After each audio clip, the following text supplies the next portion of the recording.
வந்துகிற சாதாரண ஆளா இந்த உலகத்துக்கே படி அளக்கின்ற பரமேஸ்வரனுடைய மனைவியாச்சே.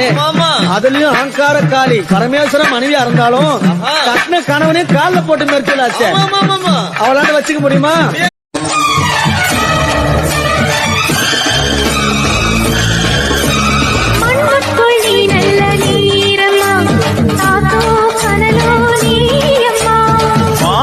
போல் நின்று பாரம்மா வெள்ளி செவ்வாய் தோறும் மறக்கவில்லை